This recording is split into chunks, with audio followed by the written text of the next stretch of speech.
Hey everybody, and welcome back to another episode of Fishing the 262. In today's episode, we want to dive into this guy a little bit right here. Shimano SLX 71 HG with the MGL spool. Before we get into this reel completely, I just want to break down some really basic information for you guys. If you've been around Shimano a long time, you know what this stuff means. If you're newer to the game, I think it's important for you to understand. When you see the numbers and letters on the box of a Shimano baitcaster, there is a meaning behind those. This is the size of the spool. So this is a 70 size spool. If you see an odd number, for instance, 71, 151, 201, or even in some of the really small reels, 51, that's going to indicate that it's a left-handed retrieve. On the converse of that, if it's an even number, a 50, a 70, a 150, a 200, that's going to indicate that that reel is a right-handed retrieve. The letter is a code for the speed of the reel. No letters would indicate that it's a 6-speed. So if this just said SLX 71, we would know that it was a 6-speed. HG indicates 7-speed, and XG indicates 8-speed. So now that we've gotten through all that part of it, let's dive into this reel a little bit deeper. We'll give you guys a close-up look at it. One thing I really do like is they muted down the color scheme on this a bunch. They went with the two-tone gray, gray on gray with the SLX badging. External brake dial on this one was super important. We'll get into that in just a minute. You can see it's got that typical, I believe it's pronounced Hagani frame. Shimano has been running these Hagani frames for quite a while now. And then it is the 151, so it's a left-handed retrieve. You can see just a subtle blue accents. Super sleek looking reel, you guys. I really like the styling on this reel. And then there's the 7.2 to 1 gear ratio right there above my finger, if it's not too much glare on it. Hopefully you can see that. So now that we've taken a close-up look at the reel, let's get into the specs on the box. We'll dive into why we bought this reel, what we've been able to accomplish this reel, what we paid for the reel, and then ultimately, do I think it was worth it? So we'll go through the specs on the box really quickly. Again, 7.2 to 1 gear ratio, we already covered that. It is a 12-pound drag stack. I don't really know about the drag stack, you guys. I don't use the drag on a casting reel. I never have. I probably never will. I lock the drag down. If I got to feed a fish line, I hit the thumb bar and control it with my thumb. That's the way I was taught. That's the way I'm going to continue to do it. I don't know if that drag's any good or not. I lock it all the way down and don't mess with it. So that's on every casting reel that I have too. So not just this particular reel. It is a 6.9 ounce reel is what the weight is stated on the box. I have a scale right here. We will weigh this in just a moment. 4+1 bearing system. Bearings, I've said it over and over, you guys. I don't get caught up in bearing counts because when you see a 12 bearing reel, 7 of those bearings don't do anything to the actual function of the reel. And if they're 12 crappy bearings, it really doesn't matter in the long run. So, and then line pickup is 28 inches per turn of the handle. Pretty common with a 7-speed reel, somewhere in that 28, 29 inch range. So with the 70, it's a little bit less because the spool's a little smaller. That's just physics. Line capacity on the 70 size spool, 10-pound test, you'll get 105 of mono. 12-pound, you'll get 85 yards, and then 14-pound, 70 yards. If you want to switch that up to a braid, it states that 20-pound Power Pro is 115 yards, 30-pound Power Pro 105 yards, and 40-pound Power Pro will give you 80 yards of capacity. So not a ton of line capacity, but it is a size 70 reel. I mean, that's to be expected, right? So why size 70? Plain and simple. My kid came to me this spring, approaching his 11th birthday, wanting his first baitcaster. So we went with a 70. I wanted something that would be really compact. You can see I don't have huge hands, and I can cover up that whole reel incredibly easy. So compact frame was essential. I wanted something that was relatively lightweight. This thing says on the box 6.9 ounces. Now keep in mind we do have a full spool of 12-pound test monofilament on there. It's bouncing 7.20 ounces. So entirely plausible that without the line on there that this thing does come in at 7 or just under 7 ounces. So lightweight, compact. And then for my kid, it has to be a left-handed retrieve. My kid is right-handed. He does everything in the world right-handed except crank a fishing lure. He's always been a left-handed retrieve. Even when he's a youngster, he didn't care for the Zebco push buttons because he doesn't like to retrieve with his right hand. We put him in a spinning rod fairly early because of that, because he just wanted to crank with his left hand. So we got him a left-handed. I've actually given him, since we've taught him how to cast on this, a couple of my right-handed just to see if he would care, and he is adamant. He wants a left-handed reel, so that's how we landed on the 71.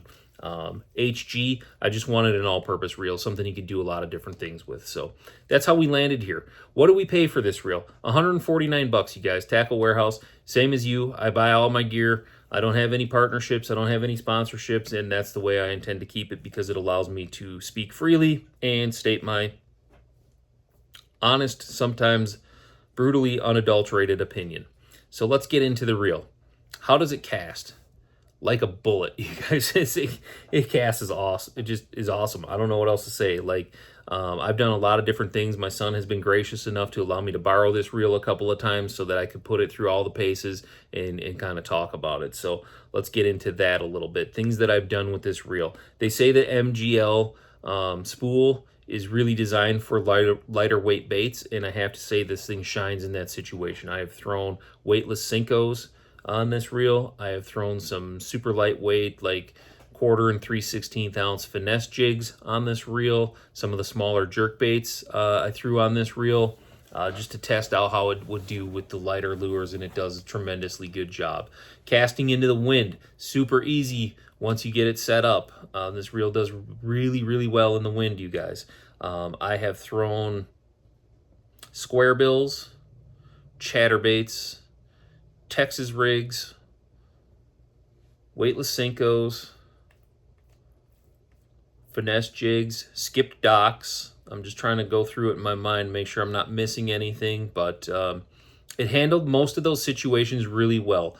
I think where I really enjoyed this reel the most, though, was with the lighter lures, the Senko, the finesse jigs, and I really like the small compact left-handed frame for making underhand pitches to isolated cover or whatever that situation might look like. But in terms of skipping a dock, this reel will absolutely do it. I'm a guy that I like to skip docks quite a lot. It's one of the things I enjoy the most when I'm out on the water. Is this the greatest dock skipping reel I've ever used? No, it's really not. But once I got it dialed in, and it did take me a minute to get it set up to where I could cast and skip a jig effectively with it. Once I got it there, it did just fine. It was not one of the easier reels, I would say, in my personal opinion, to set up for skipping. But that was just my experience with it. You might experience something different with it.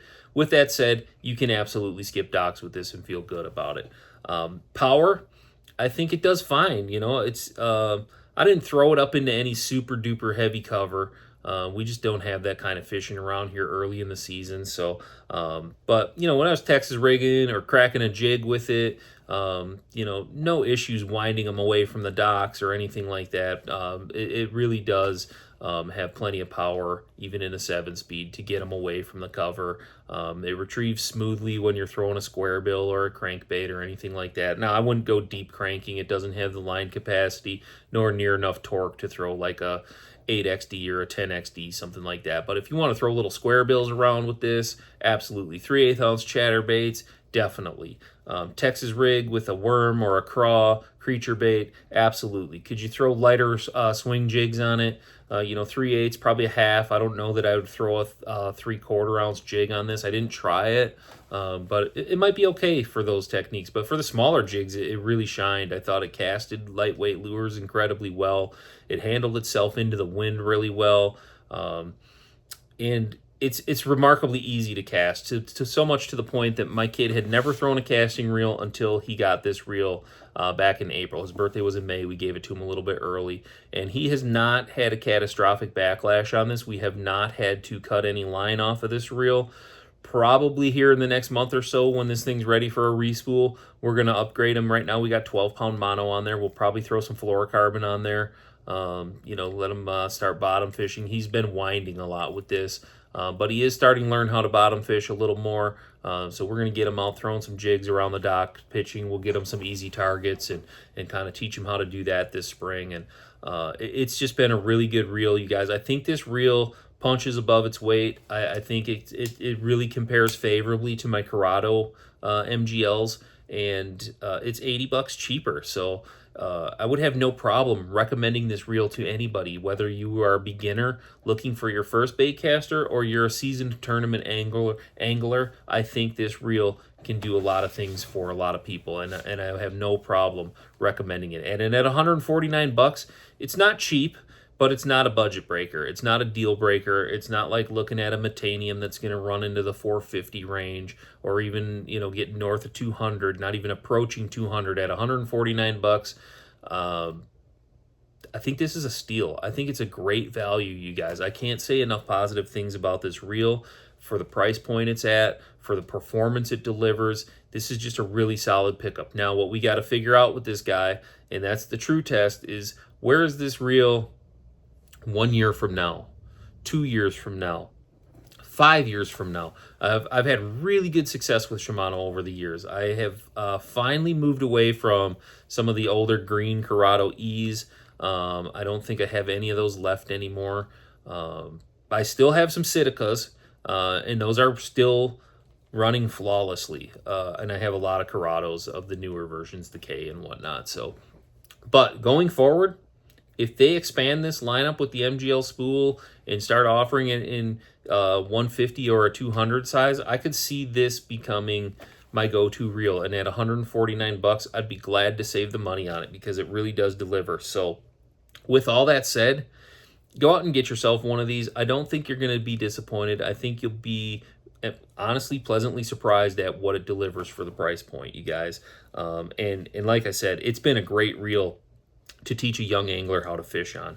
And it was really important to me that he learned on an actual reel, not a DC. Now, if as time goes by and he wants to save his birthday monies and his Christmas monies and whatever and buy himself a DC reel, I would be fine with that, but I also thought it was really important that he learn how to cast with this. I don't personally think DC reels are all they're cracked up to be. I've said it over and over, and I take a lot of hate for it, but I think they're a waste of money. They don't do anything special. They don't do anything that a good caster can accomplish with a good reel that's not a DC. So, but again, I'm not going to discourage the kid. He is really starting to come into his own as an angler, and I'm super proud of him. His thought process is starting to develop.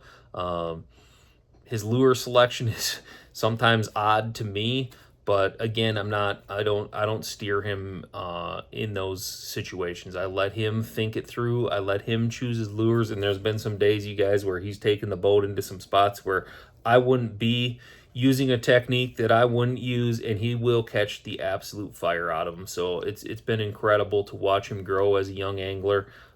He's not super into the electronics. We did put a live scope on the boat. I think he's pretty indifferent to it. I think he likes to get up there in the dirt like his old man a little bit and fish shallow. He's starting to learn how to bottom fish, and he's a hell of a drop shot fisherman already, and he's been Neko rigging a bunch this spring.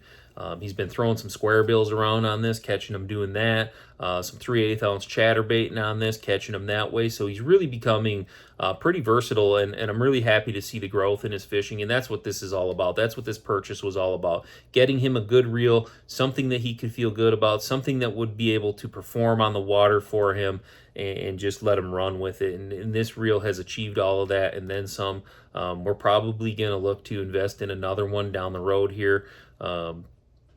Maybe two more, because I might get one for myself. We'll see.